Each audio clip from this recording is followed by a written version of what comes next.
I was in that talk and I was just horrified because I was like, just to like, you know, just to be a part of all of it.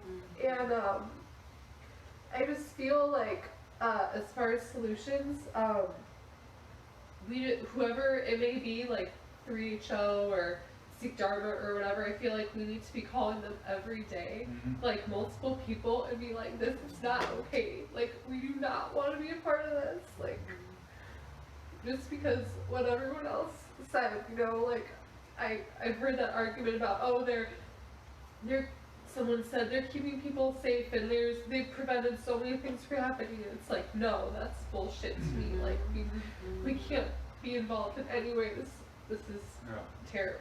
Yeah, just because they have a perspective, you call bullshit on bullshit. Yeah. It's bullshit. You know, they have their own justifications. You know, that doesn't make it right or that, you know, the same, you know, the same at all. So. Yeah, and it's like, and then I've heard that, and I don't know what is true and what's not true, but I've heard that there's a call at the border camps. So it's like, how do we know? I can tell you from my in-person meeting with Simran Singh, he said that they're actively searching for more contracts. So they're trying to increase the number of prisons that they are contracting with. So this is a big money maker. So they're seeing that, they're looking at that. And so he told me straight up, we're looking for more contracts because we think what we're doing is good work and we're going to treat them better and we're providing all these amenities for these prisoners. And I'm like, okay, it just blows my mind. But anyway, I feel like one of the things we can take is maybe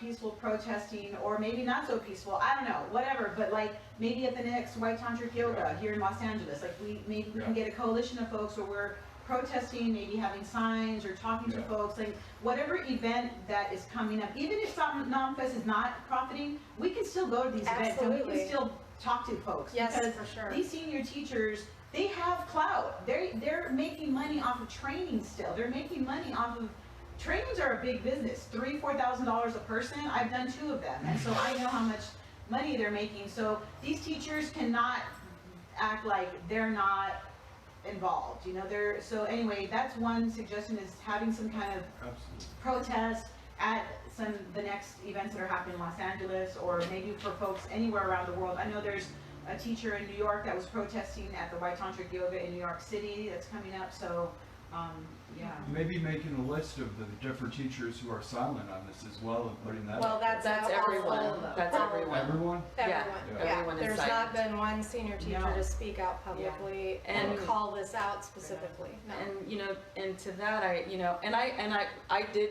initially choose to walk away silently. I put my post up on Facebook telling why. I wasn't completely silent. I did say why. But at the same time, you know, I did think to myself, why am I feeling hesitant to speak? And if that's how I'm feeling, what does that say about the community? Right. Yeah. So there's definitely a problem in our community. Definitely a problem with diversity, but really a problem with inclusion. Because, for example, at the Khalsa Council meeting, the voices of those most affected, the people, there were only a few people there from south of our border, south of the U.S. border, but they were clearly, visibly emotional while I was presenting, and very, very distressed and upset, and the comments and the discussion overwhelmingly drowned them out. I mean, a lot of them didn't even speak, and why would they? Because of what they were hearing. So I think we have to really, especially if you're not a person of color in this community, it is time to really start thinking about how you are receiving and embracing and accepting others.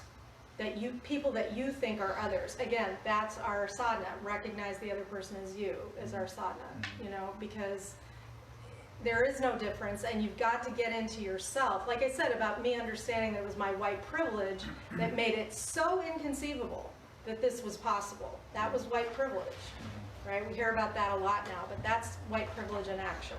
That's an example of it, right? And I had to look at that And that was one of the reasons Kim and I didn't talk while I was putting the website together, because the petition on the website, I could not face her. I couldn't face her. She's one of my closest friends in this community, and I was like, I can't face